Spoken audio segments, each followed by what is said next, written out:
लोकसभा चुनाव के तीसरे चरण में मध्य प्रदेश में 9 सीटों पर मंगलवार सुबह 7 बजे से वोटिंग होगी। कुल 127 प्रत्याशी मैदान में है। इनमें राजगढ़, गुना, विदिशा सीट पर दिग्गज चुनाव लड़ रहे हैं। इनमें 4 सीटें मुरैना, ग्वालियर, गुना और भिंड, ग्वालियर, चंबल क्षेत्र, 1 सीट सागर, बुंदेलखंड और 4 सीटें राजगढ़, विदिशा, भोपाल और बैतूल मध्य भारत में है। बैतूल सीट में दूसरे चरण में मतदान होना था, लेकिन बसपा प्रत्याशी की हार्ट अटैक से मौत के बाद चुनाव कार्यक्रम संशोधित किया गया।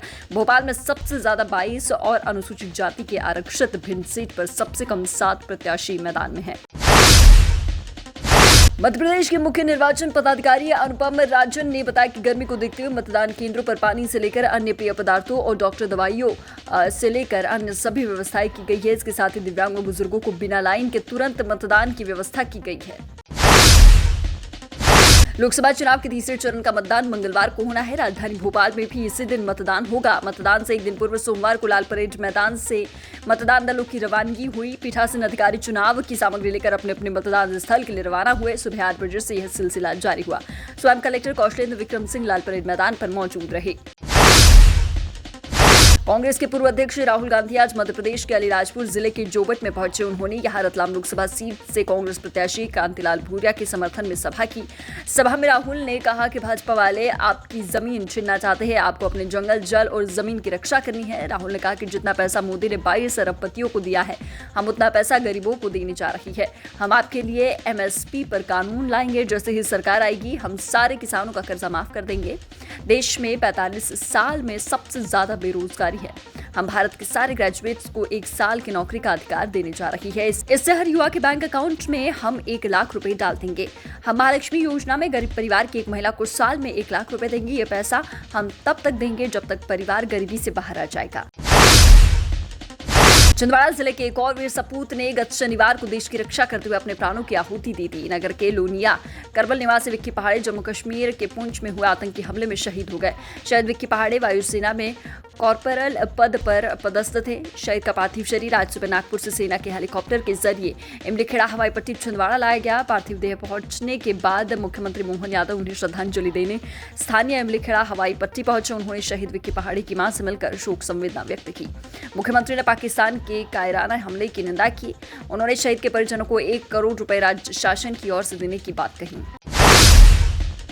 मध्य प्रदेश में लोकसभा चुनाव के तीसरे चरण की वोटिंग कल मंगलवार को होनी है। इस चरण में केंद्रीय मंत्री और भारतीय जनता पार्टी के वरिष्ठ नेता ज्योतिरादित्य सिंधिया की संसदीय सीट पर भी मतदान होना है, लेकिन इस दौरान उनकी माता की तबीयत बेहद नाजुक हो गई है। पूरा परिवार दिल्ली पहुंच गया है। मिली जानकारी के अनुसार सिंधिया की मां माधवी राज्य सिंधिया की आज दोपहर तबीयत ज्यादा बिगड़ गई। मां की हालत बिगड़ने की सूचना मिलते ही सिंधिया कल ही मुंगावली की सभा के बाद भोपाल से दिल्ली रवाना हो गए थे। उनके पुत्र महा आर्यमन भी सभी चुनावी कार्यक्रम रद्द कर गुना से दिल्ली चले गए।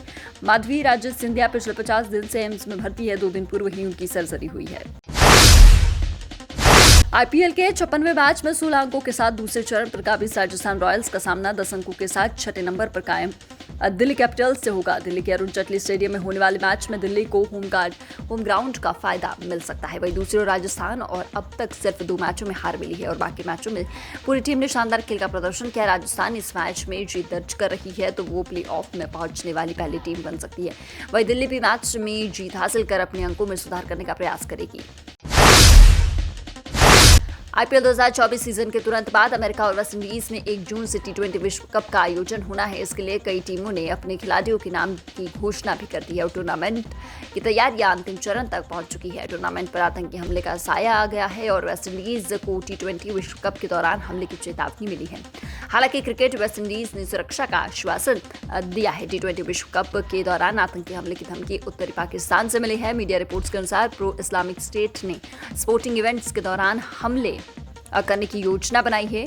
आईएस खोरासन की अफगानिस्तान पाकिस्तान ब्रांच से एक वीडियो संदेश जारी किया गया है। इसमें कई देशों से हमले करने की बात कही गई और समर्थकों से इसमें जुड़ने की अपील की गई है।